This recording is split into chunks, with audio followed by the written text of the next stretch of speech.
kita kok konteksnya saya harus hati-hati ya, karena sholat yang secara umum diartikan sembahyang gitu ya, ya orang secara umum kan sembahyang aja tahunya kalau orang kita, sholat itu bahasa Arab kan,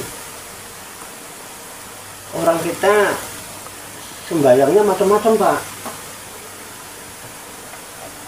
kan kita bukan hanya orang Islam Pak di sini. Makanya kalau saya nggak hati-hati loh, nanti saya kepleset.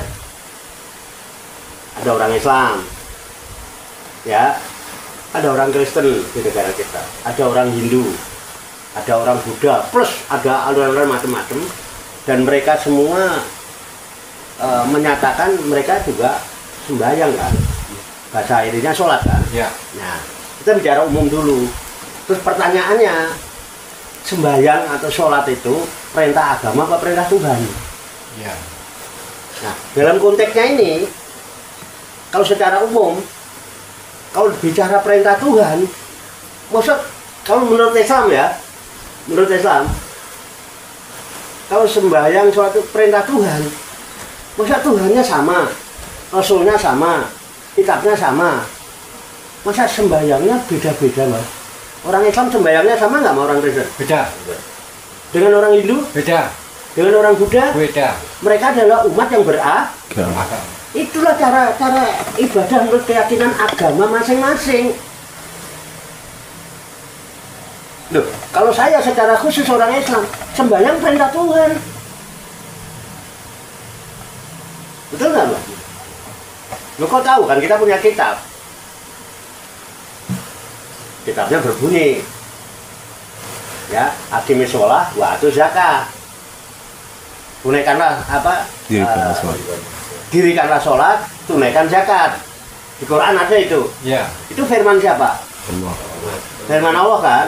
Firman Tuhan kan? Berarti kan Tuhan, titah Tuhan biasanya. Titah Allah. Allah bertitah aqimis sholah. Dirikan sholat. Terus syarat wajibnya, satu harus Islam, dua berakal, tiga balik, ya kan? Ini menurut pandangan khusus kita sebagai umat Islam. Bisa dipahami Mbak? Ya. Jadi sholat yang kita lakukan perintah agama, perintah Tuhan. Perintah Tuhan. Perintah Tuhan berdasarkan petunjuk dari kitab. Perintah itu, ya kan? Nah, masalah agama lain kan kita tidak sedang ngurusin agama lain. Ngapain kita ribut masalah agama lain? Sementara di dalam intern agama kita sendiri ruwet.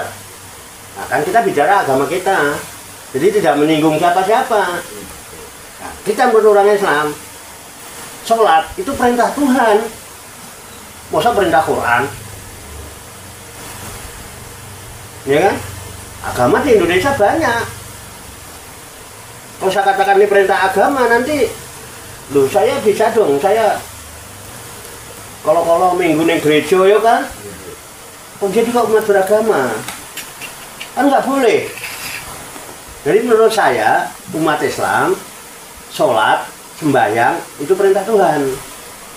Loh, terlepas menurut saudara kita yang beragama Kristen, mereka meyakini bahwa sembahyang yang dilakukan perintah Tuhan itu kan keyakinan mereka.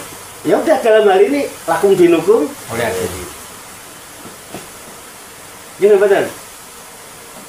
Pribon bisa diterima enggak? Saya kan memang harus tengah-tengah ya Pak. Iya. Saya tidak lalu wah dia kafir ya, enggak lah, itu haknya Allah ya, urusan mereka dengan Tuhan. Tapi menurut saya begitu. Toh nyatanya kita juga ke gereja kan. Nah, karena ada perintah Tuhan kan gitu. Gimana Mbak? Udah tiga kan? Tiga.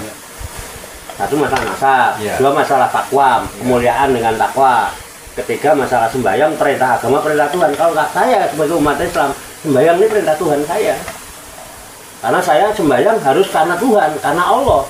Saya niatnya usoli fadl isai arba rakaatin mustaqbil kiblati adan lillah, bukan lidin. Saya sembahyang karena Allah kok, bukan karena agama. Kan gitu. Jangan-jangan kalau nggak ada agama nanti nggak sembahyang gitu ya kan? Gitu. Iya. Nggih. Nah, ya itu. Ada yang lain, kalau mau ditulas boleh Pak. Ini kan saya pandangan karena saya ditanya. Ya itulah yang bisa saya itu mudah-mudahan bisa jadi tambahan wawasan. Mas Fahri kalangan muda boleh.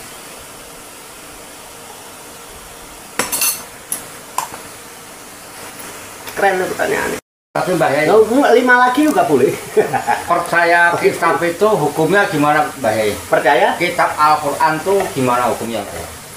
percaya kitab Al-Quran hukumnya ya, saya simpel aja ya, wajib dong kita beri. Kalau kita orang beriman, tapi kalau nggak beriman ya nggak apa-apa, nggak percaya. Kan karena percaya dengan Al-Quran, dengan hukumnya tergantung kita orang beriman apa tidak.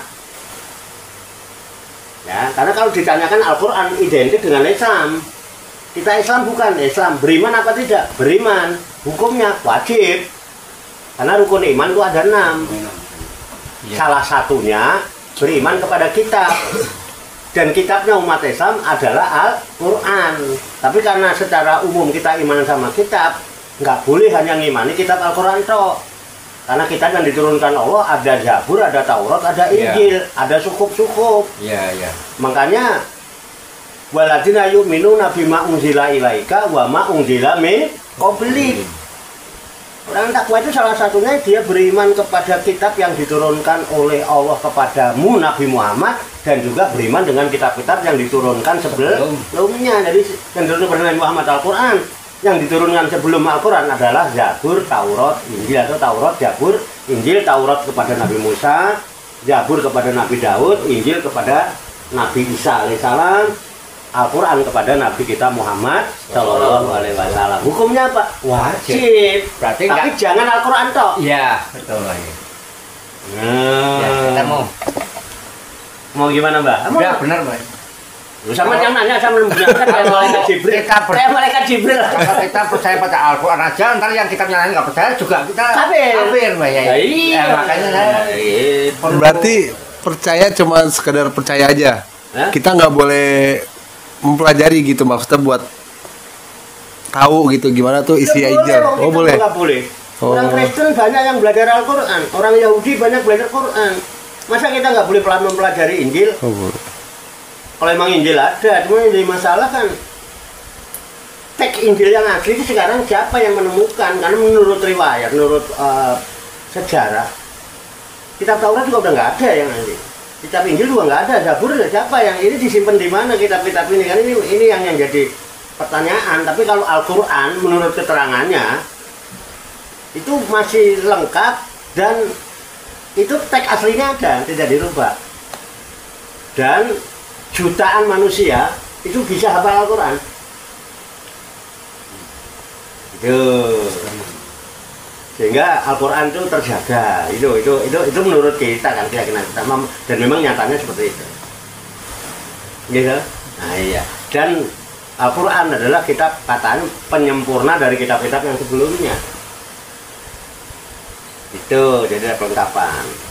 Ya percaya mempelajari boleh, mengimani mempelajari boleh, tapi mengamalkannya cukuplah dengan Al-Quran. Pedoman kita Al-Quran. Iya. Karena semua sudah disempurnakan di dalam Al-Quran. Itu dipertegas oleh Allah dalam wahyu terakhir yang diterima oleh Rasulullah pada waktu melakukan haji wada di Arafah.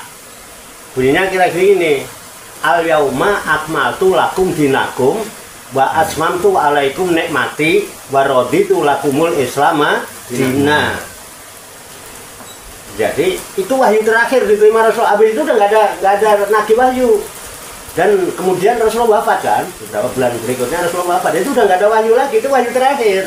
Artinya mempertegas bahwa Islam ini agama yang sudah sempurna, yang menyempurnakan dari dulu. Makanya kok syariatnya berbeda-beda, ya pasti berbeda, zamannya aja berbeda gitu loh. Tapi yang sekarang kita terima yang sudah sempurna, udah yang bisa digunakan untuk segala zaman. Ini benar? Iya. Menurut kita kan, yang itu. Berarti di dalam kitab Injil tuh Mbak ya, Injil, Taurat, Zabur itu berarti ada yang di dalam Al-Quran itu ya Mbak? Ada. Karena kan kitab itu kan Al-Quran itu penyempurna kitab-kitab sebelumnya. Betul. Makanya di Al-Quran menceritakan Nabi Adam. Di Ya kan Nabi Adam kan hidup berapa ribu tahun sebelum Rasulullah lahir. Dari mana Rasulullah tahu? Kan gitu. Kan menceritakan orang dulu, diceritakan di situ. Kalau ada kitab orang dulu juga kan? Iya, bisa. Ya. Pasti kan diceritakan di kitab sebelumnya, kan ada. Kemudian nanti sampai di Al-Quran kan gitu. Kalau enggak, bagaimana Rasulullah tahu? Iya. Masanya jauh ribuan tahun, Pak. Sampai ke Nabi Adam itu, dari Nabi Muhammad. Cerita Nabi Nuh aja jauh. Dari Nabi Muhammad ke Nabi Isa. Kalau kita hitungan Masehi ya, Pak. Isa lahir, Nabi Isa alaihissalam lahir tahun 1 Masehi. Artinya adanya kalender Masehi terhitung dari lahirnya Nabi Isa.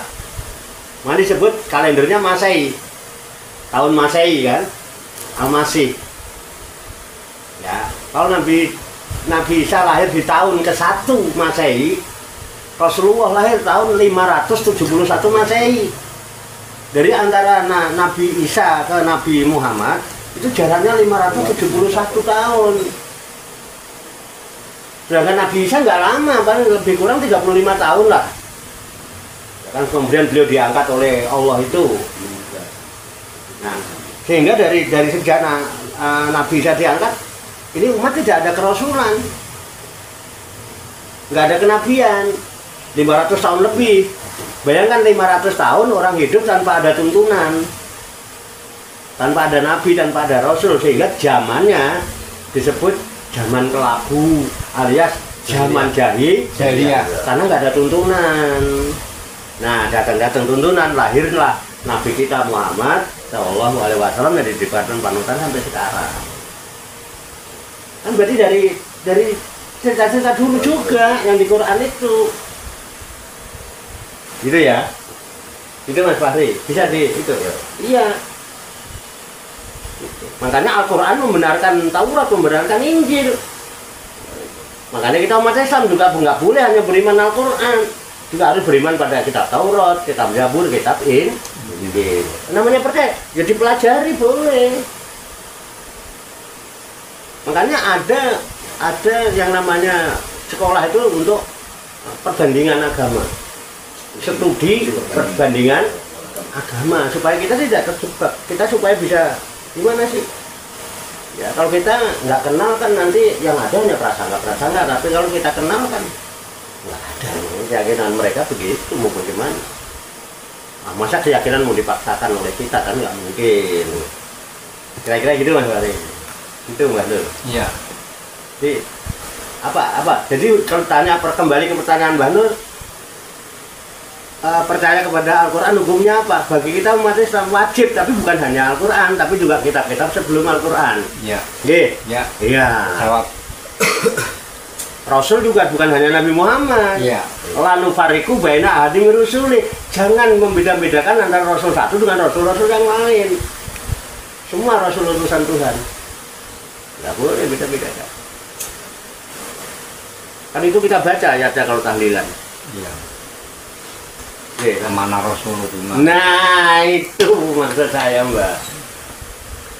Keren juga Mbak tanya ini, kata-kata keren juga. Ayo Pak Taso, silakan Pak Taso. Ayo Pak Taso. Belum kopi Pak Taso. Iya, nanti bikin kopi dulu. Apa mau bikin kopi dulu? Kopi Kalau mau bikin kopi di break.